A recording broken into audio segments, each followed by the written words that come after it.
एका बाजूला करोडोंची फंडिंग, महागडी ऑफिसेस, सेलिब्रिटीच्या ऍड्स, लाखो युजर्स, आणि दुसऱ्या बाजूला काय, कंपनी म्हणते या वर्षी पुन्हा हजारो कोटींचा लॉस.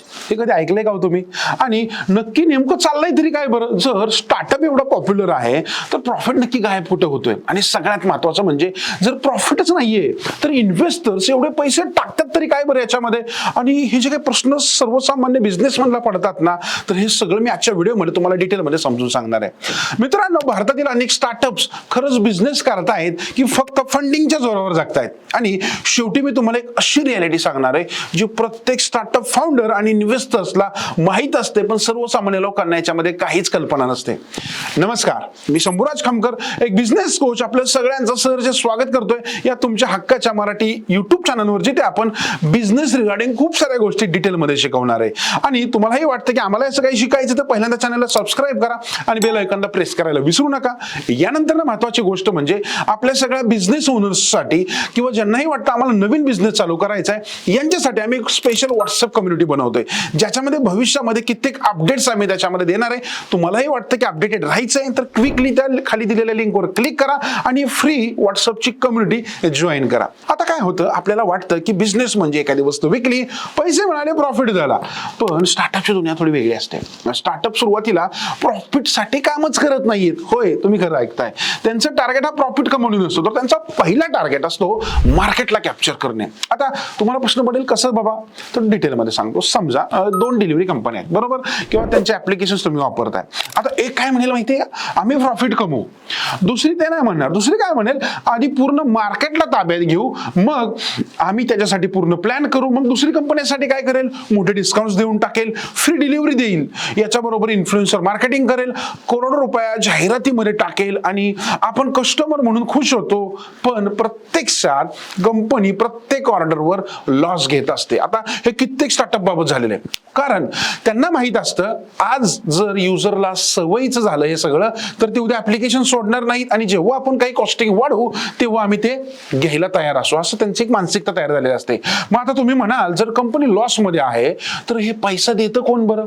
तर उत्तर आहे इन्व्हेस्टर्स. तर आता हे इन्व्हेस्टर्स कोण? तर स्टार्टअपच्या दुनियेत एक खूप महत्वाचा शब्द असतो, तो म्हणजे फंडिंग. लक्षात ठेवा, मोठे इन्व्हेस्टर्स किंवा व्हेंचर कॅपिटल फर्म्स स्टार्टअप्स मध्ये खूप मोठ्या प्रमाणामध्ये पैसा टाकतात, पण ते चॅरिटी करत नाहीत. लक्षात ठेवा, त्यांना आशा असते की आज जर समजा मी याच्यामध्ये 100 कोटी गुंतवले तर उद्या कंपनी 10,000 कोटींची होईल.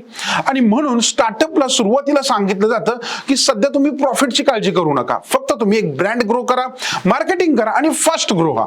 आता यामुळे होतं काय, कंपनी सतत पैसे बंद करत असते, आणि हेच कारण आहे की काही स्टार्टअपचे एक्सपेन्सेस एवढे बलाढ्य होतात, एवढे वाढतात की एम्प्लॉयची सॅलरी, मार्केटिंग, टेक्नॉलॉजी, एक्सपान्शन, यानंतर कस्टमरला द्यावे लागणारे ऑफर्स, कॅशबॅक, यामध्येच त्यांचा सगळा रेव्हेन्यू संपून जातो.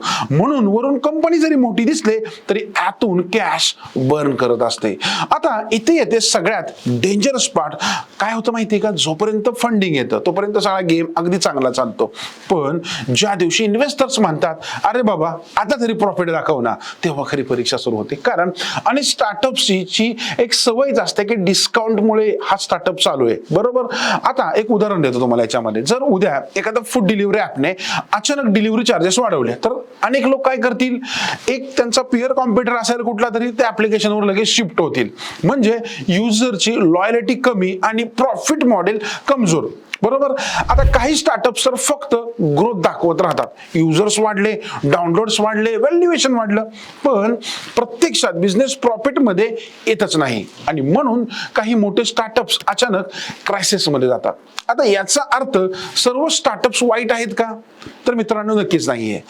लक्षात ठेवा, सक्सेसफुल स्टार्टअप्स तेच असतात की ज्यांच्याकडे फक्त ग्रोथ नाही तर एक स्ट्रॉंग बिझनेस मॉडेल असतं, आणि हेच तुम्हाला याच्यामध्ये शिकायचंय. लक्षात ठेवा, ज्या कंपनीला माहित असतं की कस्टमरकडून पैसे कसे कमवायचे, लॉंग टर्म मध्ये कसं टिकायचं, फंडिंग शिवाय बिझनेस चालेल का?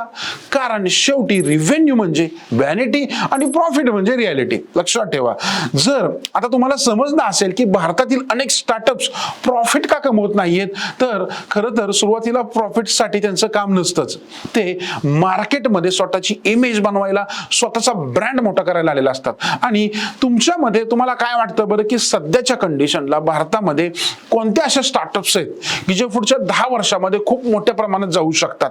मला खाली प्लीज कमेंट करून सांगा. आणि तुम्हालाही असं वाटतंय की अरे आम्हाला या रिगार्डिंग अजून खूप सारं डिटेलमध्ये शिकायचंय, मग बिझनेसचं फायनान्स असेल, स्टार्टअप्स असतील, बिझनेसची रियालिटी यासारख्या व्हिडिओ जर इन डिटेलमध्ये आपल्या मराठीत शिकायचे असतील ना, तर तुमच्या हक्काच्या चॅनलला सबस्क्राईब करा विसरू नका. आणि इथेच मी तुम्हाला असं खूप सारं काही डिटेलमध्ये देण्याचा प्रयत्न करणार आहे. व्हिडिओ जर आवडला तर नक्कीच लाईक करून जास्तीत जास्त लोकांपर्यंत शेअर करायला विसरू नका. धन्यवाद.